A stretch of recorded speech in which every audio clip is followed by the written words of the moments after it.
So, this is just a re-upload or a retelling of my other video that was taken down. I imagine I have to change the title or something. Anyways, um, regarding Chapter 1 and Chapter 2, Chapter 1 first being about IQ tests, um, there was this weird situation where, like, people really weren't sure what the distinction was between a personality and an illness.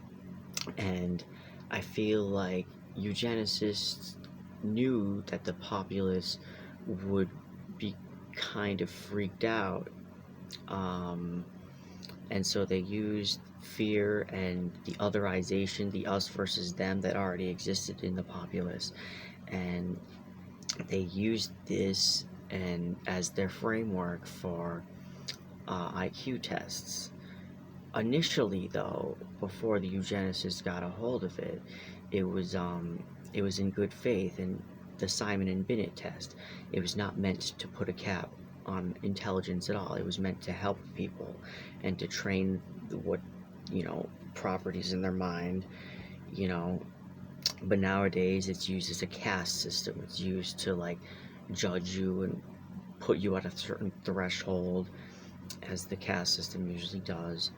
But nowadays, it's not usually about like what the eugenicists used to use it for when they took the Simon and Binet test and they reappropriated it and turned it into a hate symbol.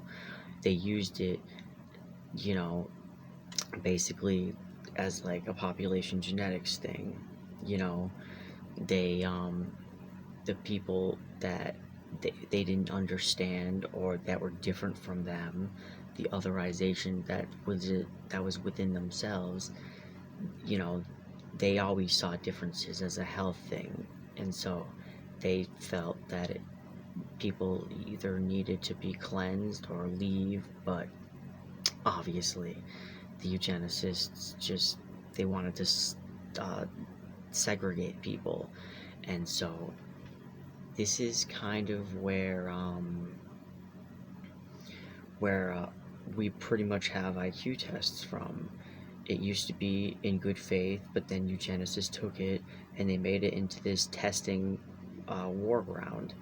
And so now we're judged along certain ways because the system is the way it is, and it was never really patient to begin with because we all had different histories that were thrown together, not in good faith, honestly, even though that most people came to America to, like, quote unquote, have a job and a good life. But anyways, and it's kind of sad. Anyways, chapter 2 being vaccination, which is a good thing. But back in like 1880 or 1870, or possibly before that, I believe that the eugenicists were definitely against vaccination because they saw that people were surviving, and they think that if people aren't strong enough to begin with, they shouldn't be able to propagate and live. And this is kind of messed up, to be fair. And Darwin was borderline a eugenicist, I think, because he was a little more rational, unfortunately, I must say, because he took the idea that we can't always cater to the less fortunate, but he also discussed how we have this sympathy instinct, and we can't cast that aside because, you know, we love people who are beside us. But, you know, I think he was also thinking in terms of society as well. But I don't really think he knew what he was talking about. He was probably a centrist and didn't really know where to really draw the line. Nowadays, it's not usually about the strongest among us living or whatever, yada yada, that they believe. Anti-vaxxer shit is usually like fear of the government in general, and like being a rebel and like a sovereign citizen, and tracking devices or whatever, and the shit, and like poisoning yourself or whatever. Even though there has been an anti-vaxxer lately who died after like doing the ivermectin thing or whatever. And Joe Rogan and even my friends have, in the COVID days, have often like said that like 1% of the population is like nothing, and they're kind of anti-vaxxers too. Joe Rogan was saying that if you're like healthy and you're young, then you don't need to take it, which is like he's advocating for people to die basically.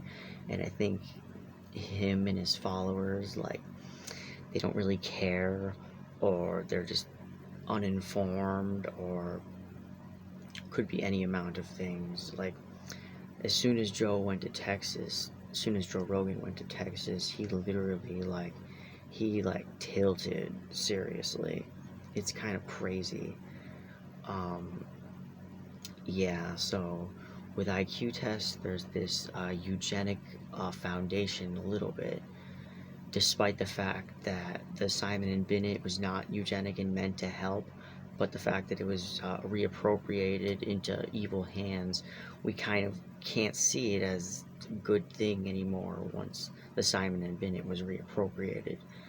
Uh, yeah, and with the vaccination, seeing as how eugenicists really don't like it, kind of like how they don't like kind of like how they're pro-lifers and they don't want people getting abortions. This really does track with their behavior. Um, yeah, that's all I wanted to say. They don't care about anybody but themselves, and they just see like things as a health hazard, or things that are benefiting society as like making people weaker. But if these eugenicists really thought that vaccinate, like, these people focus on vaccination, but they could simply like look at anything that's benefiting them in the now and be like, maybe I should cast that aside. Like, they should just go off into the woods, stop using electricity, stop taking ibuprofen or something, um, stop using their TV. This is all affecting us at an evolutionary level, kind of. So, yeah, these people are nuts. See ya.